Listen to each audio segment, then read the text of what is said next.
School TV toujours au Congrès des maires avec cette fois-ci Fatima Bouvier. Bonjour Fatima. Bonjour Patrice. Adjointe au maire de quelle ville? Ville de Sciez-sur-Léman. Oh, ça me dit quelque chose, ça se trouve où?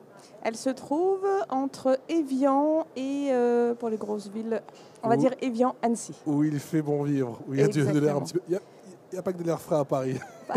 Il y a une très belle neige, c'est magnifique aujourd'hui. Nous, on est entre lac et montagne. Combien d'habitants et combien d'établissements scolaires? On est à environ 7000 habitants.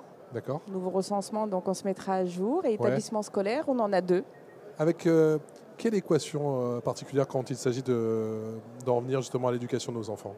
Quels sont vos principaux défis, vos principales difficultés peut-être et réussites? Nos principaux défis, étant en plus en charge d'un syndicat intercommunal lié à la jeunesse, c'est vraiment la citoyenneté et la prévention. Qu'est-ce que vous mettez en place justement pour cette quête de citoyenneté pour nos enfants? Nous, sur Sciez, donc on a ça s'appelle le CISAM, c'est un syndicat intercommunal qui gère toute la jeunesse.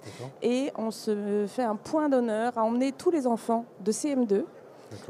Je vous expliquerai pourquoi, mais de CM2 à Paris, visiter l'Assemblée nationale, le Sénat et raviver la flamme du soldat inconnu sous l'Arc de Triomphe. D'où ma question, pourquoi le CM2?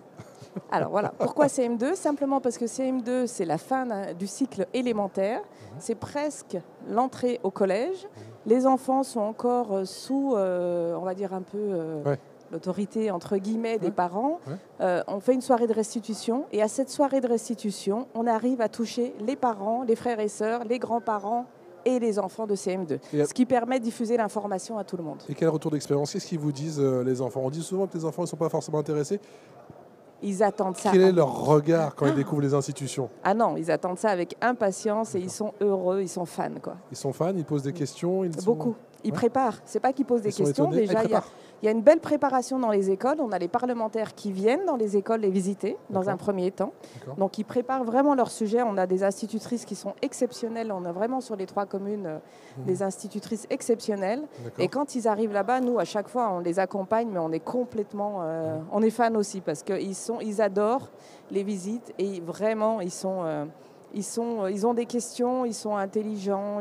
Voilà. Il y a vraiment cette question de la citoyenneté, elle se sent et on en est fiers. Justement, Fatima Bouvier, en quoi ce type de projet structure peut-être toute votre saison scolaire?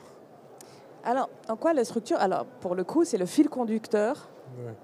De cette citoyenneté, parce que c'est lié à beaucoup de choses. Là, je ne vous parle que de ça, mais il y a vraiment un projet éducatif du territoire qui est lié à ça. On travaille vraiment avec tous les acteurs sur le territoire.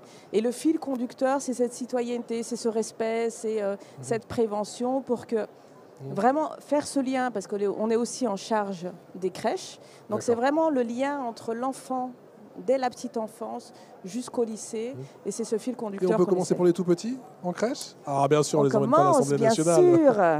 Bien sûr qu'on commence par les tout petits. Il y a toujours des actions, toujours. On travaille avec actions de manière ludique et on transmet les messages.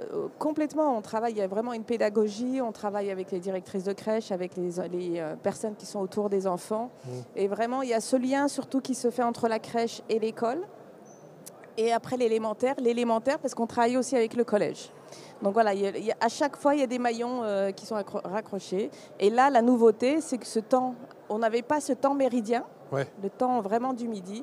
Et là, à partir de l'année prochaine, on travaille sur ce temps méridien pour que vraiment il y ait cette continuité. Avec quelles contraintes sur le temps méridien? On sait que c'est le moment central de la journée de nos enfants. D'ailleurs, pour certains, c'est même le seul repas qu'ils vont avoir dans la journée. Tout à fait.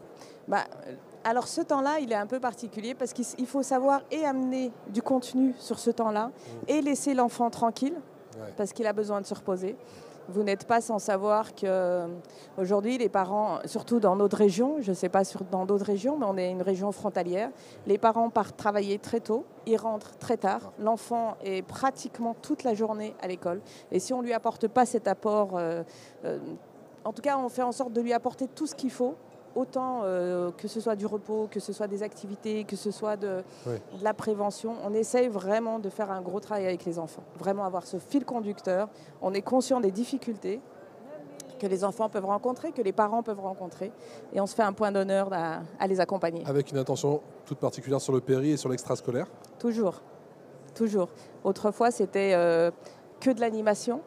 Et le périscolaire et l'extrascolaire, ça, on organise aussi des voyages citoyens. Je veux dire, on a des séjours vacances. On pourrait vous en parler des heures. Hein. Il fait bon vivre chez vous, il va falloir revenir en plateau, effectivement. Bon.